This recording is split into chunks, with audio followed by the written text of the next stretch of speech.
स्वागत है आपका खुशियों के त्यौहार में। यहाँ हम त्यौहार की तैयारी से पूजा की थाली तक का सफ़र पूरा करेंगे।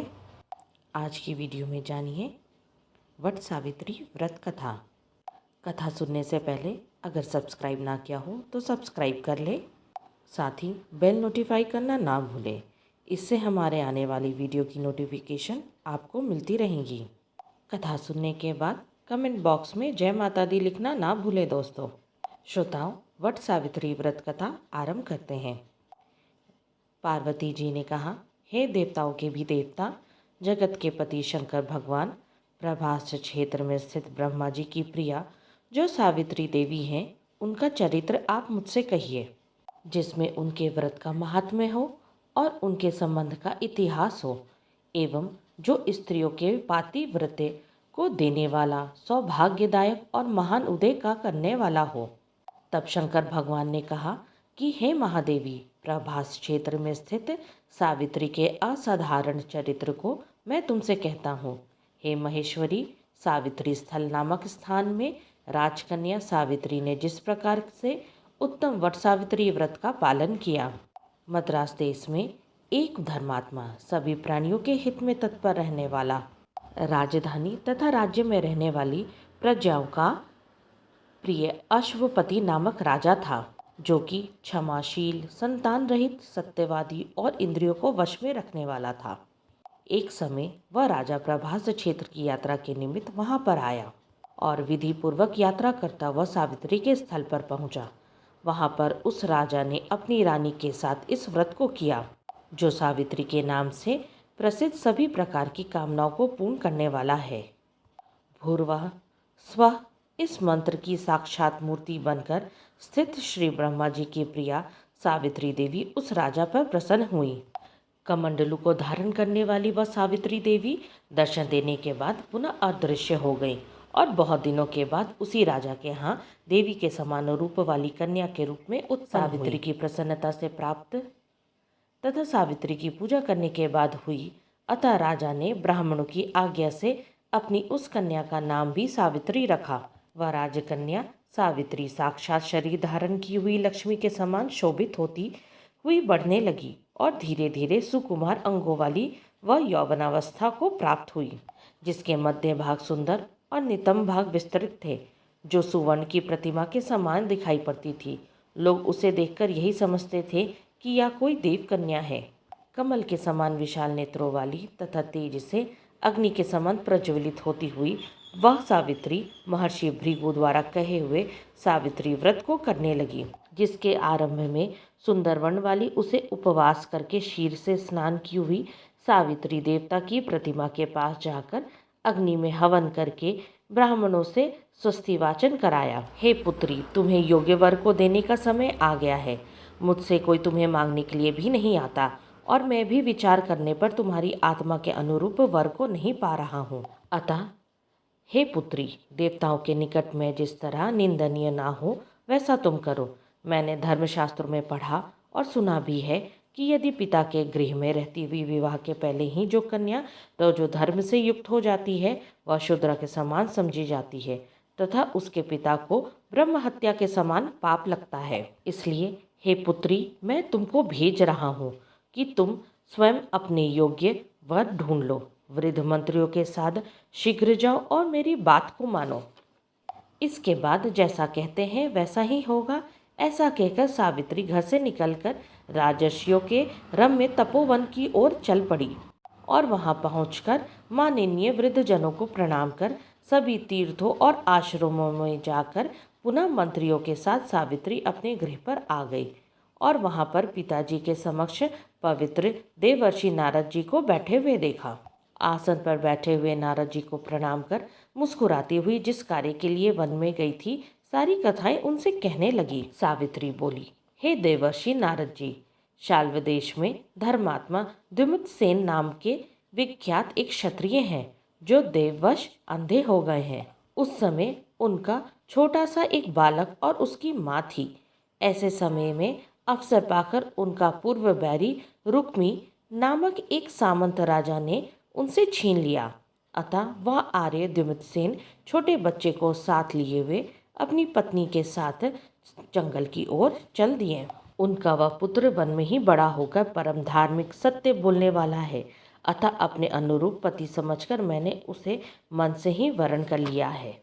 यह सुनकर नारद जी ने कहा, हे राजन, सावित्री ने यह बड़ा कष्टप्रद कार्य कर डाला।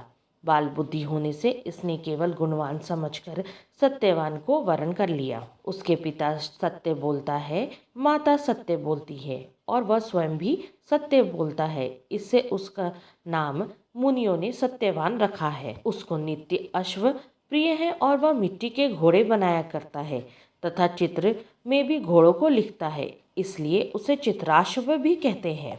सत्यवान दान और गुण में रंती देव के शिष्य के समान है, ब्राह्मणों की रक्षा करने वाला है और सत्यवादी तथा औशीनर शिवी के समान है।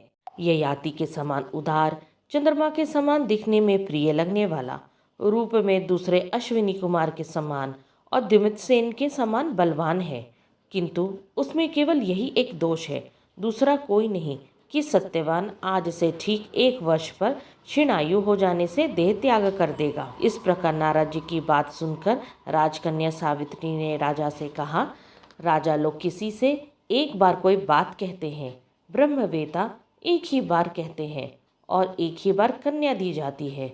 ये तीनों कर्म एक ही बार किए जाते हैं, बारंबार नहीं। दीर्घायु हो अथवा अल्पायु, गुणवान हो अथवा निर्गुण, वर को एक बार वरण कर लिया, अब दूसरे वर को वरण नहीं करूंगी। पहले मन से निश्चय करके बाद में उसे वाणी द्वारा प्रकट किया जाता है, पुनः उसके बाद कर्म द्वारा किया जाता है।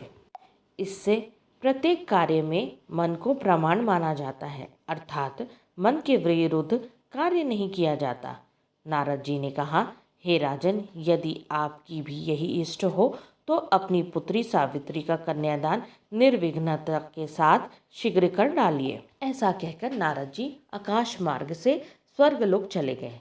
उसके बाद राजा ने भी शुभ मुहूर्त में समीपवर्ती वेदों को पारगामी ब्राह्मणों के द्वारा पुत्री सावित्री का विवाह संबंधी सभी कार्य संपन्न किया और तंगवी सावित्री भी मनोभिलषित उस सत्यवान को पति रूप में पाकर ऐसी प्रसन्न हुई जैसे कोई पुण्यवान पुरुष स्वर्ग को पाकर प्रसन्न होता है। पुनः शिव जी पार्वती जी से कहते हैं, हे पार्वती, इस प्रकार उस आश्रम में उस समय रहते हुए उन सावित्री और सत्यवान के कुछ समय व्यतीत हुए। उस समय केवल एक भार्या सावित्री ही ऐसी थी जिसके चित्त में रात दिन जो नारद की कही हुई बात थी उसकी याद बनी रहती थी। उसके बाद बहुत दिन बीत जाने पर वह समय आ गया जिसमें सत्यवान को मरना था, अतः सावित्री नारद की कही हुई मरण की तिथि को हृदय में गिनती हुई ज्येष्ठ मास के शुक्ल पक्ष की 12वीं तिथि को सायंकाल में आज से चौथे दिन मेरे पति को मरना चाहिए, यह सोचकर 3 रात्रि तक निराहार व्रत करने के उद्देश्य कर रात दिन आश्रम में स्थिर रूप से रहने लगी। इसके बाद 3 रात्रि बीत जाने पर प्रातःकाल स्नान कर देवताओं का तर्पण करने के बाद चारुहासिनी सावित्री ने सास ससुर का पाद वंदन किया। इसके बाद जब वह कुल्हाड़ी लेकर सत्यवान जंगल की ओर चला, तब जाते हुए अपने पति के पीछे पीछे सावित्री भी चली। वन में पहुंचकर सत्यवान जल्दी से फल, पुष्प, समिधा और कुशा तथा सूखी लकड़ियों को इकट्ठा कर ले जाने योग्य भार बनाने लगा। लकड़ियों को काटते काटते उसके सिर में पीड़ा होने लगी, जिससे उस कार्य को छोड़कर वट वृक्ष की एक शाखा का सहारा लेकर सावित्री से कहने लगा कि हे सुंदरी, सिर की वेदना मुझे दुख दे रही है, अतः मैं तुम्हारी गोद में क्षण भर सोना चाहता हूँ। सावित्री ने दुखित होकर कहा, हे महाबाहो, आप विश्राम करें, पीछे हम श्रम को दूर करने वाले आश्रम को चलेंगे। जैसे ही पृथ्वी पर बैठी हुई सावित्री ने सत्यवान के सिर को अपनी गोद में रखा, वैसे ही उसने कृष्ण मिश्रित पिंगल वर्ण वाले किरीटधारी पीत वस्त्र पहने हुए साक्षात सूर्य के समान उदित हुए पुरुष को देखा।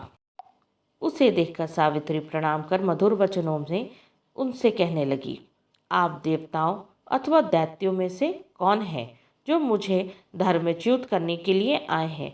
मुझे अपने धर्म से च्युत करने के लिए आप में कोई समर्थ नहीं, क्योंकि हे पुरुष श्रेष्ठ, मुझे धधकती हुई आग की लपट के समान ही समझिए। यमराज ने कहा, मैं प्राणियों के लिए भयंकर और कर्मानुसार उनका उचित दंड देने वाला यम हूँ। सो हे पतिव्रता सावित्री, समीप में पड़े हुए तुम्हारे इस पति की आयु समाप्त हो गई है। इसे यमदूत पकड़कर नहीं ले जा सकेंगे, इसलिए मैं स्वयं आया हूँ। ऐसा कहकर फांस को लिए हुए यमराज ने सत्यव्रत के शरीर से अंगुष्ठ मात्र शरीर वाले पुरुष को बलपूर्वक निकाल लिया। इसके बाद पितृगण से सेवित यमपुरी के मार्ग की ओर चलना शुरू किया, तो वरारोहा सावित्री भी उनके पीछे पीछे चली। यम ने पतिव्रता होने के नाते चलने में ना थकती हुई उससे कहा, हे सावित्री, एक मुहूर्त हुआ, तुम यहाँ तक मेरे साथ आ गई, अब लौट जाओ। हे विशाल नेत्रों वाली, कोई भी जीव बिना आयु समाप्त हुए यमपुरी के मार्ग में नहीं आ सकता। सावित्री ने कहा, आपके जैसे विशिष्ट पुरुष के साथ पति का अनुगमन करती हुई मुझे कभी भी शर्म या ग्लानि नहीं हो सकती। सज्जनों की गति एकमात्र सज्जन ही है, दूसरा नहीं। इसी प्रकार स्त्रियों की गति उनका पति, वर्णाश्रमों की गति वेद और शिष्य की गति गुरु है। इस पृथ्वी तल में सब प्राणियों के लिए स्थान है, किंतु स्त्रियों के लिए तो एकमात्र पति को छोड़कर दूसरा कोई आश्रय नहीं है। इस प्रकार से धर्म तथा अर्थ से भरे हुए सुंदर मधुर अन्य वाक्यों से भी सूर्यपुत्र ने प्रसन्न होकर सावित्री से यह बात कही। यमराज ने कहा, हे भामिनी, मैं तुमसे प्रसन्न हूँ, तुम्हारा कल्याण हो, तुम मुझसे वर मांगो। सावित्री ने भी विनय से सर झुकाकर अपने लिए राज पाने का वर मांगा और अपने महात्मा ससुर के लिए देखने की शक्ति पाने के साथ साथ पुनः राज्य प्राप्ति एवं अपने पिता के लिए 100 पुत्रों की तथा अपने लिए भी 100 पुत्रों की प्राप्ति के लिए वर मांगा तथा पति के लिए पुनर्जीवन दान एवं निरंतर धर्म की सिद्धि प्राप्त करने का वरदान मांगा। इस प्रकार वर मांगने पर धर्मराज ने भी उसे अभिष्ट वर प्रदान कर वापस किया। उसके बाद सावित्री पति का जीवन दान प्राप्त कर प्रसन्नचित होती हुई अपने पति के साथ शांति से आश्रम को चली गई। उसी सावित्री ने ज्येष्ठ की पूर्णिमा के दिन इस सावित्री व्रत को किया था, जिसके प्रभाव से राजा को पुनः नेत्र की प्राप्ति हुई। उसके बाद उन्हें निष्कंटक अपने देश तथा राज्य की प्राप्ति हुई और सावित्री के पिता को 100 पुत्र तथा सावित्री को भी 100 पुत्र प्राप्त हुए। इस प्रकार से सावित्री व्रत के संपूर्ण महात्म्य को मैंने तुमसे कह दिया। पार्वती जी ने कहा, हे देव, सावित्री के द्वारा किए हुए वह महान व्रत किस प्रकार का है और ज्येष्ठ मास में उसका विधान कैसे किया जाता है? हे विभो, उस व्रत के देवता कौन है, कौन कौन मंत्र है, क्या फल है? सो हे महेश, इस सनातन धर्म का विस्तार पूर्वक आप मुझसे कहें। शंकर जी ने कहा, हे देव देवीशी, सावित्री व्रत को आदरपूर्वक सुनो। हे महेश्वरी, उस सती ने जिस प्रकार इस व्रत को किया उसे मैं कह रहा हूँ। हे भामिनी, ज्येष्ठ शुक्ल की त्रयोदशी तिथि के दिन प्रातः दंत धावन कर चुकने के बाद 3 रात्रि तक उपवास करने का नियम है। यदि व्रती अशक्त हो तो जितेंद्रिय होकर त्रयोदशी की रात्रि में उपवास कर और चतुर्दशी के दिन बिना मांगे प्राप्त हुए अन्न को ग्रहण करे तथा पूर्णिमा के दिन उपवास करे। हे शुश्रोणी, प्रतिदिन तालाब, महानदी या झरना अथवा पांडुकूप में स्नान करने से सर्व स्नान का फल प्राप्त करे। हे यशस्विनी, विशेषकर पूर्णिमा में सरसों और मृतिका मिश्रित जल से स्नान करना चाहिए। एक प्रस्थ अटने लायक पात्र में बालू भरकर अथवा यव, शाली धान्य, तिल आदि भरे, फिर 2 वस्त्र के टुकड़ों से विशिष्ट बांस की डलिया में सब अवयवों को सुशोभित सुवर्ण या मिट्टी अथवा काष्ठ की बनी हुई सावित्री की प्रतिमा को रखकर उसमें सावित्री के लिए 2 रक्त वस्त्र देवे और ब्रह्मा की प्रतिमा के लिए श्वेत वस्त्र देवे। इस प्रकार से ब्रह्मा के साथ सावित्री का यथाशक्ति गंध, पुष्प, धूप, दीप, नैवेद्य आदि से पूजन करें। पूर्ण तैयार हुई तरोई, कोहड़ी, ककड़ी, नारियल, खजूर, कैथ, अनार, जामुन, जाम्बीरी, नींबू, नारंगी, अखरोट, कटहल, जीरा, काली मिर्च के टुकड़े, गुड़, सेंधा नमक एवं अंकुरित सप्त धान्य को बांस की बनी हुई डलियों में रखकर रेशमी वस्त्र से विशिष्ट कर कुमकुम केसर के साथ रंग से रंग देवे। इस प्रकार से ब्रह्मा जी की प्रिय सावित्री की स्थापना होती है। ब्रह्मा के साथ उस सावित्री प्रतिमा का मंत्र के साथ पूजन करें।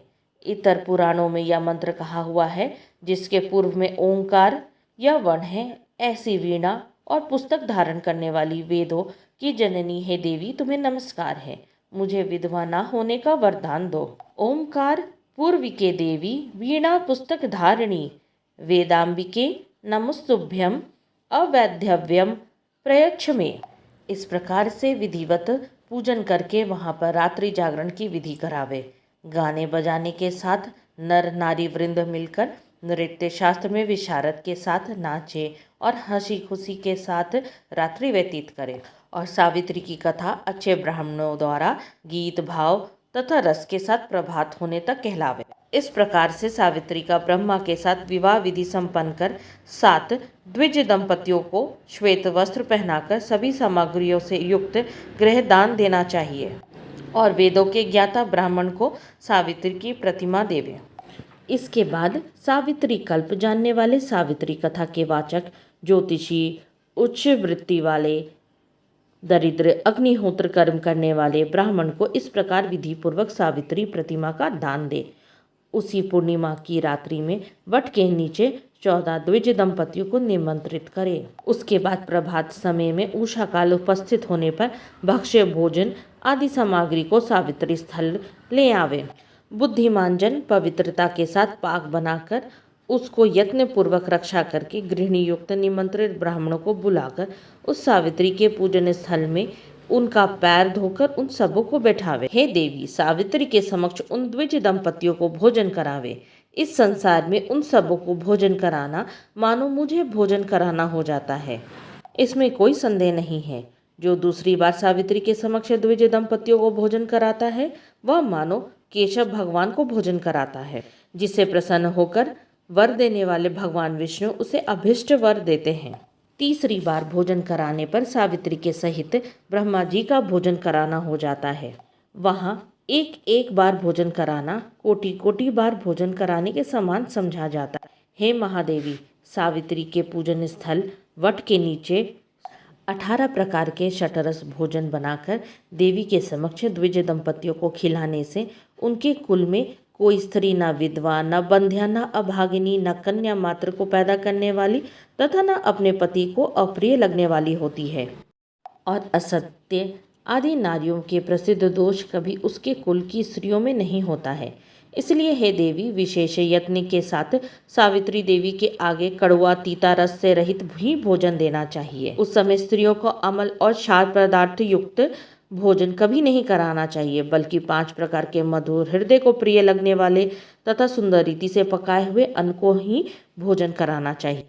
घृत से पूर्ण और अधिक दूध में पड़े हुए पुए बनाएं और दूसरे पुए ऐसे बनाएं जो सेवई रूप में शोक हरने से अशोकवर्तिका के नाम से प्रसिद्ध है। तीसरे पुए खजूर के बने हुए होने चाहिए। चौथे गुड़ और घृत से युक्त संयाव के रूप में होने चाहिए। जो स्त्री इन सबों को दान करती व स्वयं खाती है वह पुरुष के लिए आह्लादकारिणी एवं स्त्रियों के लिए अत्यंत प्यारी, धन धान्य तथा बहुत बड़े कुटुंब वाली होती है। पुओं का दान से उसके कुल में ज्वर, संताप और किसी प्रकार के वियोग का दुख नहीं होता है। अशोकवर्ती के दान से 21 पीढ़ी तक उसका कुल बहुओं, लड़कों, अनगिनत दास दासियों से भरा रहता है। और जो स्त्रियां पुड़ियों को देती हैं उनके कुल में बहुओं के साथ साथ लड़कियां भी पुत्रिणी होती हैं। शिखरनियों का दान करने वाली युवतियों को उक्त सभी फल प्राप्त होते हैं, इसमें कोई संदेह नहीं है। मोदकों का दान से उसका संपूर्ण कुल सर्व प्रकार के सिद्धियों से भरा पूरा रहता है, ऐसे पितामह ब्रह्मा जी का वचन है। हे देवी, 8 वर्ष की गौरी कन्याओं को भोजन कराने से यह विशिष्ट फल होता है कि वह जन्म जन्म में सौभाग्य वाली, पुत्रिणी, पतिव्रता, धन की वृद्धि और सुशोभित शास्त्रों का भोजन कराने वाली मुख्य पान जो हृदय को प्रिय लगने वाले और मधुर हो, जैसे द्राक्षा पान, गुड़ से युक्त इमली का पान, खांड से बने हुए मीठे शरबत। इसके अतिरिक्त जो भी योग्य वर्ण सुगंधित पान हो उन्हें उन द्विज दंपतियों को देना चाहिए। विधि पूर्वक पूजन करके उन द्विज दंपतियों को वस्त्र आदि पहनाकर कुमकुम आदि सुगंधित वस्तु का लेप शरीर में लगाकर फूल माला से अलंकृत कर गंध धूप से पूजन करके अंत में नारियल देना चाहिए और उन द्विज दंपतियों के आंखों में अंजन और मस्तक में सिंदूर लगाकर मनोहर सुवासित और कोमल सुपारियों को पात्र में रखकर उनके हाथ में देने के बाद प्रणाम कर उनका विसर्जन कर दें। अंत में इस कृत्य से निर्वृत्त होकर बंधु एवं बालक के साथ स्वयं भोजन करें। यदि पूजन स्थल में भोजन ना कर सकें तो घर जाकर भोजन करना चाहिए, जिससे देवी प्रसन्न हो। इसी प्रकार से अपने घर आकर पिंडदान पूर्वक पितरों को सविधि श्राद्ध करना चाहिए। ऐसा करने से उनके पितृगण ब्रह्मा के एक दिन तक संतुष्ट बने रहते हैं। तीर्थ से 8 गुना पुण्य अपने घर में दान देने से होता है, क्योंकि द्विजातियों द्वारा किए हुए श्राद्ध को नीच जन नहीं देख पाते, अतः एकांत गृह में गुप्त रूप से पितरों का श्राद्ध करना उचित होता है। नीच के देखने मात्र से वह श्राद्ध हत यानी निष्फल हो जाने से पितरों को नहीं प्राप्त हो पाता है। इसलिए जहाँ तक हो सके प्रयत्नपूर्वक श्राद्ध को गुप्त रूप से ही करना चाहिए, क्योंकि पितरों की तृप्ति को देने वाले ही ऐसे ही श्राद्ध को ब्रह्मा जी ने स्वयं बताया है। पूर्वोक्त गौरी को भोजन कराना आदि जो क्रियाएं हैं वे उत्सर्ग कहलाती हैं और मनुष्य को कीर्ति प्रदान करने वाली होने से राजसी कही जाती है। अपना हित चाहने वाले व्यक्तियों को कहे हुए ये दान सदा देने चाहिए। यदि सात्विक फल की चाह है तो श्राद्ध में विशेष रूप से इस प्रकार के दान देने चाहिए, जैसे कि ऊपर कहे आए हैं। हे देवी, सावित्री व्रत का उद्यापन सभी प्रकार के पापों से छुटकारा पाने के लिए मनुष्य को अवश्य करना चाहिए। इसके करने से इच्छा या अनिच्छा से किए हुए सभी पाप तत्क्षण नष्ट हो जाते हैं। जो लोग इस प्रकार से वट सावित्री की यात्रा करते हैं उनको इस लोक में सौभाग्य, धन धान्य, सुंदर स्त्रियां विविध रूप से प्राप्त होती हैं। इस यात्रा विधान को जो कोई मनुष्य भक्ति पूर्वक करता है या इस वट सावित्री व्रत कथा को सुनता है वो पापों से छुटकारा पा जाता है। हे देवी, जो पुरुष ज्येष्ठ की पूर्णिमा के दिन विधि पूर्वक सावित्री के पूजन स्थल की 108, 51 अथवा 27 प्रदक्षिणा यत्न पूर्वक करते हैं तो उनके द्वारा अज्ञान पूर्वक किए हुए अगम्य स्त्री के साथ गमन रूपी पाप अथवा अन्य भी किए हुए पाप नष्ट हो जाते हैं। इसमें कोई संदेह नहीं है। जो उक्त सावित्री के स्थल के नीचे जाकर संध्या वंदन किया करते हैं और अपनी पत्नी के हाथ से लाए हुए पांडुकूप के जल से सुवर्ण की झारी अथवा मिट्टी की झारी से हे भामनी जल लेकर आकर संध्या उपासन करते हैं, उनके द्वारा 12 वर्ष तक की संध्या उपासना की हुई मानी जाती है। पांडुकूप में स्नान करने से अश्वमेघ यज्ञ का फल होता है, दान देने से 10 गुना फल और उपवास करने तथा सुनने से अनंत फल होता है। इति श्री स्कंद पुराण अंतर्गत प्रभास खंड स्थित सावित्री व्रत विधि पूजन कथन नामक 166वें अध्याय में कही हुई सावित्री व्रत कथा का भाषानुवाद समाप्त हुआ। कथा पसंद आई हो तो कमेंट बॉक्स में जय माता दी लिखना ना भूलें दोस्तों।